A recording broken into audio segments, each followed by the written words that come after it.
बड़ी खबर यह है कि डील पर साइन से पहले ट्रंप ने दिया है बड़ा संकेत। क्या है संकेत? ट्रंप ने आराघची का एक्स पोस्ट रीपोस्ट किया है। पोस्ट में आराघची ने डील पर सहमति की बात कही थी। आराघची ने कोई अनुमान न लगाने की बात कही थी। ट्रंप ने कहा शानदार समझौता होने वाला है।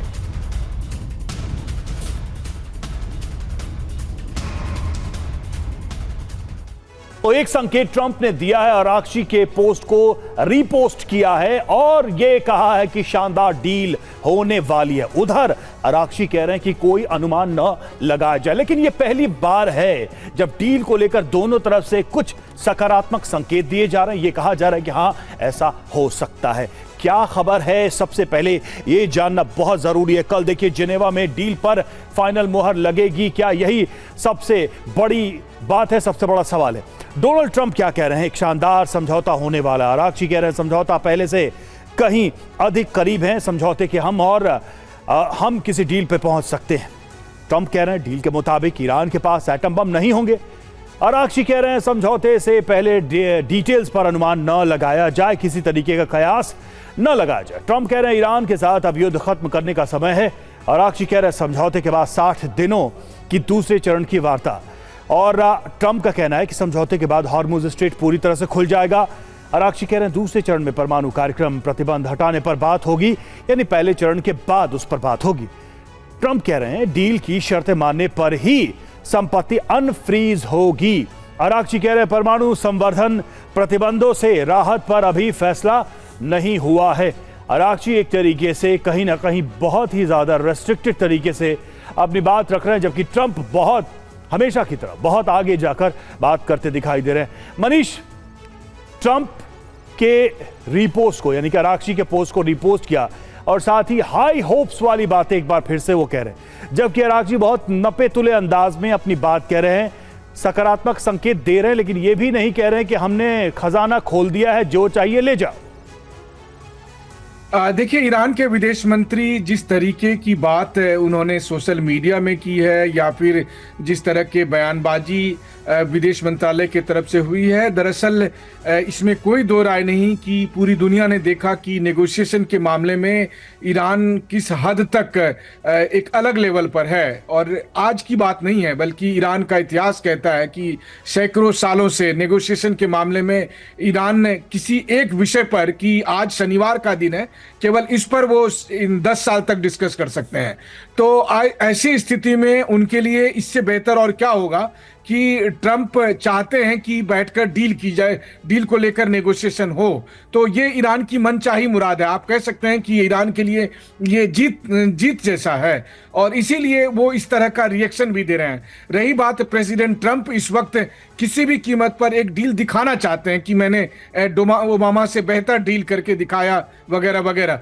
तो अब आज की तारीख में जो डील प्रेसिडेंट ट्रंप समझ रहे हैं, वो डील बस इस बात की हुई है कि हम आगे बात करेंगे, और आगे बात करेंगे, क्या टॉपिक होगा, वो सब इस डील के बाद तय होगा। तो यहीं से बात खत्म हो जाती है। बल्कि मुझे साफ तौर पर लगता है कि सबसे बड़ा डेवलपमेंट ये है कि जो इस पूरे प्रकरण के दरमियान जो पाकिस्तान का रोल था एज ए फैसिलिटेटर, वो अब खत्म होता दिखता जा रहा है। एक बार फिर से टिपिकल यूरोपियन जमीन पर कुछ भी फैसला हो रहा है। अमेरिका और ईरान के बीच जेनेवा में फिर से बातचीत होने लगी।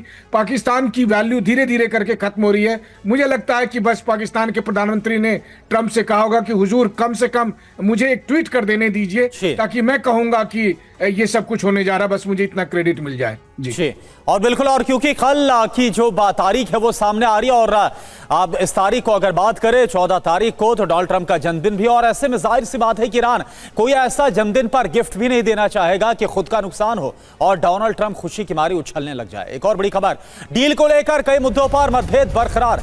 होर्मुज कंट्रोल करने पर स्थिति साफ नहीं है। होर्मुज में टोल वसूली छोड़ सकता है ईरान। परमाणु कार्यक्रम पर भी मतभेद बरकरार है। फ्री संपत्ति पर दोनों के अलग अलग दावे।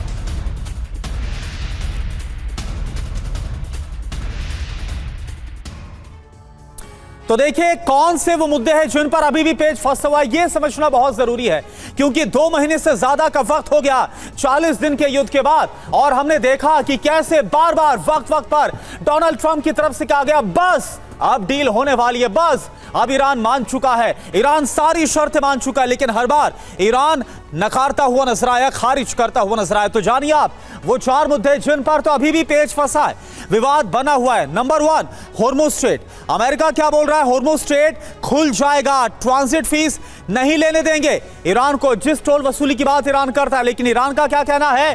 ट्रांजिट फीस का कोई जिक्र डील में नहीं करना चाहता। तेहरान पूरी तरह से मैनेज करेगा, यानी हॉर्मुज़ स्ट्रेट पर पूरा दबदबा डील फाइनल होने के बाद भी ईरान का होगा। अब बड़ी बात क्या है ये आप समझिए। ईरान ने टोल वसूलने की मांग छोड़ी, यह कहा गया है। अब न्यूक्लियर प्रोग्राम को लेकर क्या है? अमेरिका कहना है न्यूक्लियर प्रोग्राम खत्म होगा, एटमी डस्ट नष्ट किया जाएगा या हटाया जाएगा। ईरान का बोलना है डील के 60 दिन के बाद तक बातचीत होगी, यानी पहले डील करो और डील के 60 दिन के बाद तक इस पूरे मसले पर बात होगी। परमाणु पर बात करेंगे, लेकिन अपनी शर्तों पर, अमेरिका की शर्तों पर नहीं। बड़ी बात क्या है इसको लेकर? ईरान परमाणु कार्यक्रम छोड़ने पर फिलहाल अभी तैयार नहीं है। और अमेरिका क्या बोल रहा है कि ईरान ने तो हमको बकायदा पूरी तरह से इंश्योर कर दिया। अब ईरान की फ्री संपत्ति को लेकर क्या पेच है? अमेरिका कहना है कि डील पर अमल नहीं तो पैसा अनफ्रीज नहीं होगा। ईरान को परमाणु समझौतों का पालन करना होगा हर हाल में। ईरान का कहना है 24 अरब डॉलर की ईरानी संपत्ति अनफ्रीज करनी पड़ेगी। डील पर साइन होते ही 12 अरब डॉलर शुरुआत में रिलीज करने होंगे, यानी कि जो आधी संपत्ति उसको तुरंत साइन करते रिलीज करना होगा। बड़ी बात यह कि तुरंत 12 अरब डॉलर जारी नहीं किए गए तो फिर एक बार फिर से ईरान भड़क सकता है। लेबनान के मसले पर क्या हो रहा है? अमेरिका का कहना है कि इजराइल को हमला रोकने के लिए कहा जाएगा। ईरान का कहना है हिजबुल्लाह को हमले रोकने के लिए हम कहेंगे, यानी दोनों पक्ष अपनी तरफ से कहेंगे कि हमलों को रोका जाए। बड़ी बात यह कि इजराइल और हिजबुल्लाह पीछे हटने को तैयार नहीं, यानी कि अमेरिका और ईरान तो बोल रहे हैं, लेकिन जो पक्ष लड़ रहे हैं वो आपस में लगातार उलझे हुए हैं। Lieutenant general DP Pandey sir इस वक्त हमारे साथ है। सर, क्या वाकई में आपको लग रहा है क्या, क्योंकि इस बात के आसार जताए जा रहे हैं कल यानी कि 14 तारीख को सब कुछ संभव हो जाएगा, डोनाल्ड ट्रंप का जन्मदिन है और डोनाल्ड ट्रंप चाहते हैं कि खुद को यह तोहफा दिया जाए। क्या यह सब कुछ मुमकिन होगा ऐसे में जब हमने तमाम पॉइंटर्स बताए हैं जहां पेच अभी भी फंसा हुआ है? 3.5 महीने के बाद में सुई वहीं अटकेगी, इनफैक्ट उससे ज़्यादा खराब हालत में अटकेगी अगर कल जनेवा के अंदर ये डील साइन हो जाती है। क्योंकि जो खास मुद्दे हैं जिसके लिए ये पूरी जंग लड़ी गई, अमेरिका इस लड़ाई के अंदर आया था, उसमें से किसी भी एक मत के ऊपर न कोई बातचीत है, न कोई आगे का रास्ता दिखा रहे हैं। सो पहली बात तो ये समझिए कि भले ही सोशल मीडिया के थ्रू एक काफ़ी ऊंची आवाज़ में एक नैरेटिव शेप करके अमेरिकन प्रेसिडेंट ट्रंप इस डील को अपनी सक्सेस माने, मगर जो अमेरिकन पॉपुलेशन है, जो दुनिया है, वो समझेगी कि ये जो डील है इट इज़ नो डील। और इस डील के अंदर एक्चुअली में जो स्टेटस था 28 फेब को, उससे कहीं बुरी हालत के अंदर अमेरिका है और इजराइल है इस वक्त। सो एक ये अहम मुद्दा देखने की बात है। दूसरा, जो लोग सोच रहे थे कि भाई ईरान के ऊपर बहुत प्रेशर है, अगर ये बात मान ली जाए कि $10 बिलियन यूएई देने को तैयार हो गया है ईरान को डायरेक्टली, कतर ने भी कुछ समय पहले उनके ऊपर फायरिंग ना करी जाए उसके लिए कुछ पैसे दिए थे, तो जो इनके 24-30 बिलियन डॉलर्स के बारे में बात हो रही है, तकरीबन उसका 50% पैसा तो उसने वापस ले ही ले लिया है। तो उसको पैसे की जो एक क्रंच था, जो तेल की वजह से था, वो सब क्रंच ख़त्म हो गया। और तीसरा एक आपको बहुत इंपॉर्टेंट चीज़ ये देखनी है कि इजराइल का डिसीजन इसके अंदर उसका अपना डिसीजन है, वो नेतन्याहू का नहीं है। आज हिजबुल्लाह एक किनारे पर है और ये एक ऑपरेशन जो चल रहा है नेतन्याहू का, इजराइल का, उसने इजराइल। सर, लौटेंगे आपके पास और इस वक्त तस्वीरें आ रही, देखिए प्रधानमंत्री अपनी विदेश यात्रा के लिए रवाना हो रहे हैं। फ्रांस और स्लोवाकिया की यात्रा के लिए प्रधानमंत्री रवाना हो रहे हैं। यूरोप का मिशन प्रधानमंत्री का G7 की बैठक में भी शामिल होना है। क्या खास रहेगा इस दौरे में? दुनिया की भी निगाहें हैं, क्योंकि इस वक्त यूरोप के सामने भी एक अलग सी चुनौती है और भारत के सामने फिलहाल ऊर्जा की भी चुनौती है जो मौजूदा वैश्विक हालात है। लेकिन इन सब के बीच एक बहुत अहम दौरा जिसके साथ बहुत सारी उम्मीदें हैं कि यूरोप के प्रमुख देशों G7 कंट्रीज और भारत के बीच अहम साझेदारी आगे बढ़ेगी। अब मनीष हमारे साथ जुड़े हुए हैं। मनीष, जो हालात है, जिस तरह की सिचुएशन है, और जैसा हम बात भी कर रहे हैं कि जिनेवा में एक अहम डील होने की संभावना जताई जा रही है, इन सब के बीच प्रधानमंत्री जा रहे हैं यूरोप, G7 में बैठे सम्मेलन में शामिल होंगे। क्या क्या उम्मीदें हैं इस यात्रा से, क्या क्या आउटकम हो सकता है इस यात्रा के बाद? बिल्कुल, देखिए, प्रधानमंत्री नरेंद्र मोदी एक बार फिर यूरोप के 2 देशों के दौरे पर हैं, फ्रांस और स्लोवाकिया, और 6 दिन का ये दौरा होगा, 13 जून यानी कि आज से लेकर 18 जून तक के लिए। और इस दरमियान प्रधानमंत्री 2 बार फ्रांस जाएंगे, यानी कि आज जब वो फ्रांस जा रहे हैं तो कल उनकी फ्रांस के नीस शहर में राष्ट्रपति मैक्रों के साथ मुलाकात होगी, द्विपक्षीय बातचीत होगी, और मेरी जानकारी के मुताबिक 1 दर्जन से अधिक समझौते पर दस्तखत होंगे दोनों देशों के बीच में। और उसके बाद फिर प्रधानमंत्री नरेंद्र मोदी वहां से स्लोवाकिया चले जाएंगे। स्लोवाकिया यूरोप का एक छोटा सा मुल्क है जहां पर पहली बार भारत के कोई प्रधानमंत्री का दौरा होगा।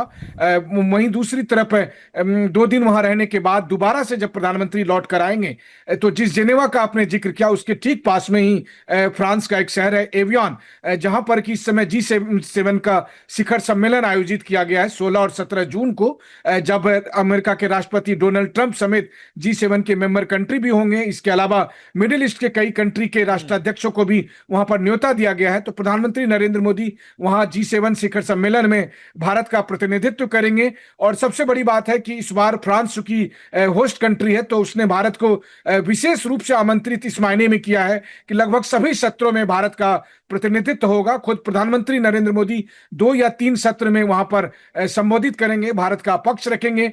राष्ट्रपति ट्रंप से भी उनकी 1-to-1 मुलाकात की काफी उम्मीद जताई जा रही है। इसके अलावा जाहिर है कि भारत और फ्रांस के बीच अभी राफेल डील समेत कई अहम मुद्दों पर चर्चा हो रही है। और फ्रांस के जो एम्बेसडर से मैं जब एक बार बात कर रहा था 2 दिन पहले, तो उन्होंने कहा कि आज की तारीख में भारत और फ्रांस दोनों एक दूसरे पर जिस स्तर का भरोसा करता है, तो आप उसका सबसे बड़ा प्रमाण यही समझिए कि प्रधानमंत्री के 12 साल के कार्यकाल में ये 7वीं बार है जब वो फ्रांस जा रहे हैं। और ऐसे वक्त में जब भारत और यूरोप के बीच का एंगेजमेंट काफी ज्यादा बेहतर हुआ है, तो आप कह सकते हैं कि ये दौरा इंडिया फ्रांस के रिलेशनशिप को मजबूत करने के लिए, क्योंकि इंडिया और फ्रांस के बीच आज की तारीख में स्पेशल ग्लोबल स्ट्रेटेजिक पार्टनरशिप है जो रेयर ही यूरोप के किसी और देश के साथ है। तो इस हिसाब से देखा जाए तो प्रधानमंत्री मोदी का यह दौरा न केवल फ्रांस के लिए बल्कि भारत और यूरोप के संबंध बिल्कुल। तो ये दौरा बहुत ज्यादा अहम होने वाला है। इसको और ज्यादा गहराई से समझते हैं, हमारे साथ संदीप त्रिपाठी सर भी हैं।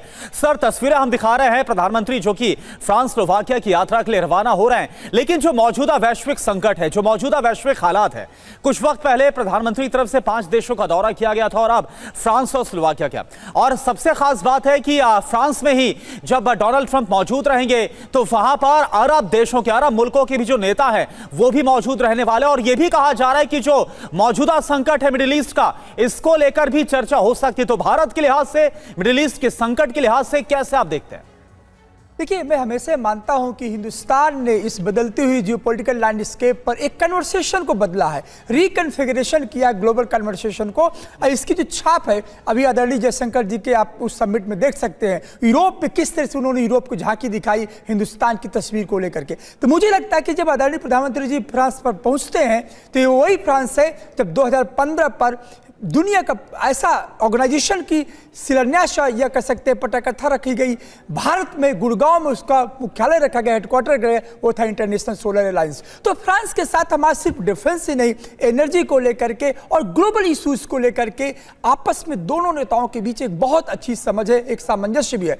मुझे लगता है फ्रांस एक सेतु का काम करता है ग्लोबल और साउथ जो ब्लॉक है उसको लेकर के। और हम हिंदुस्तान जब आने वाले टाइम में सितंबर में ब्रिक्स को होस्ट करेगा, उस समय ये देश और आदरणीय प्रधानमंत्री जब यूरोप पर पहुंचते हैं तो एक तरह से जो ब्रिजिंग वॉइस को लेकर के वहां पर हिंदुस्तान एक ब्लूप्रिंट रखता है। मुझे लगता है इन सब सारों बिल्कुल सर। और G7 दुनिया का सबसे ताकतवर समूह है आर्थिक रूप से देखें तो, वहां पर भी बैठक से क्या निकल कर आएगा इस पर भी दुनिया की निगाहें टिकी रहेंगी। आगे बढ़ते हैं और देखिए, ईरान में ग्राउंड ऑपरेशन के लिए तैयार था अमेरिका, एक जानकारी सामने आ रही है। और क्या जानकारी है वो आपको बता दें। ट्रंप ने आखिरी वक्त में ग्राउंड ऑपरेशन को टाल दिया, इस प्लान को कैंसिल कर दिया। संवर्धित यूरेनियम को कब्जे में लेना चाहता था अमेरिका, जवाबी कार्रवाई के खतरे की वजह से इस ऑपरेशन को टाला गया।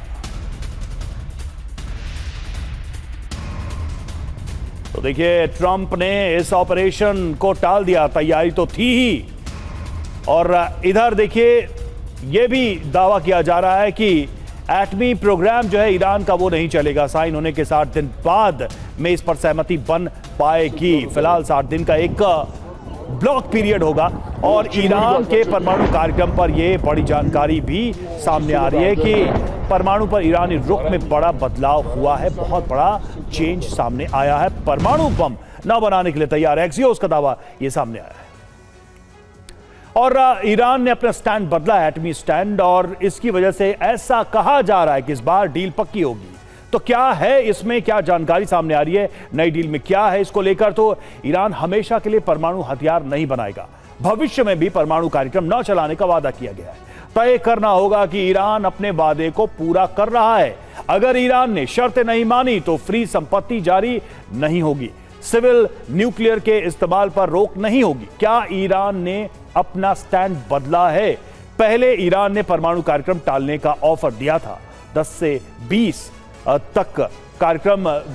तक कार्यक्रम को टालने का ऑफर ट्रंप ने मंजूर नहीं किया। नई डील में परमाणु कार्यक्रम रोकने पर सहमति बन सकती है और न्यूक्लियर डस्ट नष्ट करने पर भी ईरान तैयार हो सकता है। तो ये सारी चीजें सामने आ रही है। अब त्रिपाठी जी, आपसे मेरा सवाल है, क्या वाकई में ईरान को फाइनली, मतलब अगर कोई डील करनी है, वाकई में इस इलाके में थोड़ा सा स्ट्रेस को अपने ऊपर से हटाना है, तो न्यूक्लियर इश्यूज पे उसे अपने स्टैंड को डाइल्यूट करना होगा? और क्या उसका पहला संकेत आ गया है? जी नहीं, मैं नहीं मानता, और ईरान कभी नहीं करेगा न्यूक्लियर इश्यू को डाइल्यूट, क्योंकि इसी मुद्दे पर यह युद्ध की शुरुआत हुई थी और इस मुद्दे पर यो अंत नहीं करना चाहते, क्योंकि ईरान ने बहुत कुछ खोया है अपना। तो ये जो न्यूक्लियर जो प्रोग्राम है और सारे जो इश्यूज और ज्यादा न खोए, इसके लिए क्या वो स्टेप नहीं लेगा? और देखिए, जो और इस वॉर ने जो बाई प्रोडक्ट किया है, जैसे हॉर्मुज है, वहाँ पर समझौता हो सकता है, जो फ्रोजन एसेट्स है वहाँ पर समझौता हो सकता है, लेकिन जो ईरान का जो न्यूक्लियर प्रोग्राम है, ये उसका एक यूएसपी, उसका डीएनए, वो कभी नहीं होगा। आप नोट कर लीजिए रवि जी, आने वाले टाइम में ये एक वही बिंदु है जहाँ पर दोनों देश आमने सामने भी खड़े हुए हैं और इतनी ज्यादा बेसब्री से ट्रंप को इंतजार है। और आप रिपोस्ट दिखा रहे थे, ये उतावलापन दुनिया ने कहीं। लेकिन फिर संदीप त्रिपाठी सर, क्या हासिल हुआ अमेरिका को? 40 दिन का युद्ध, लगातार हम देख रहे हैं हमले हो रहे हैं, और जिस तरीके से हम ये देख रहे हैं, ना तो फिर जो इस्लामिक शासन है वो हट पाया है। और चलिए आएंगे आपके पास, लेकिन इस बीच एक और बड़ी खबर, इस सवाल के साथ आते हैं आपके पास।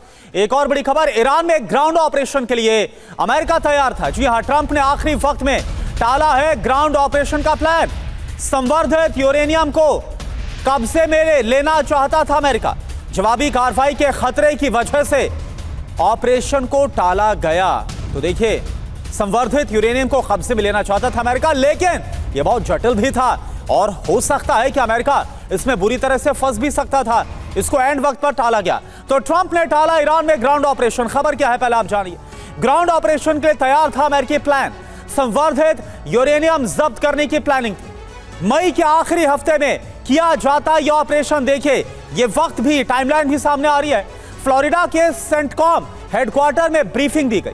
सैन्य अधिकारी डैन कैन को प्लान पूरी तरह से समझाया गया। नाटो मीटिंग बीच में छोड़कर पहुंचे थे डैन कैन। आखिरी वक्त में ट्रंप ने ऑपरेशन को रोक दिया। मकसद क्या है? ईरान के न्यूक्लियर प्रोग्राम का पूरी तरह से खात्मा करना। संवर्धित यूरेनियम को अमेरिका के कब्जे में लेना। क्यों टाला गया ट्रंप को? जमीनी ऑपरेशन की ब्रीफिंग दी गई। ग्राउंड ऑपरेशन के खतरे ट्रंप को बताए गए। ईरान की जवाबी कार्रवाई पर चेतावनी दी गई। यूएस सैनिकों के मारे जाने की आशंका जताई गई और युद्ध और लंबा चलने का अंदेशा जताया गया। वैश्विक अर्थव्यवस्था पर संकट बढ़ने का खतरा भी जताया गया। और इन सब के बीच देखिए, दक्षिण लेबनान में आईडीएफ हिजबुल्लाह में जंग जारी है और खबर यह आ रही है कि कफर तबरनीत पर कब्जे की कोशिश में है आईडीएफ और हिजबुल्लाह लड़ाकों में टकराव जारी है। तो एक तरफ तो डील की बात कही जा रही है, लेकिन आप देखिए हिजबुल्लाह के मामले पर अभी भी कहीं कोई तनाव कम नहीं होता दिखाई दे रहा है। आईडीएफ और हिजबुल्लाह के बीच ये जंग जारी है। और इस बीच एक और बड़ी खबर, हिजबुल्लाह ने आईडीएफ को बनाया टारगेट। आईडीएफ जवानों पर किया गया रॉकेट अटैक। काफर खन्ना में घुस रहे थे आईडीएफ के जवान। हमले में इजरायली सेना को बड़ा नुकसान पहुंचा है। और वहीं दक्षिण लेबनान में इजरायल का हमला, नबातीश शहर पर इजरायल ने अटैक किया है, रिहायशी इलाकों पर आईडीएफ ने गोले दागे हैं। डील पर वार्ता के बीच यूएस और ईरान में तनाव, होर्मुज स्ट्रेट में ईरानी ड्रोन को गिराया गया, अमेरिका ने ईरान के ड्रोन को टारगेट बनाया।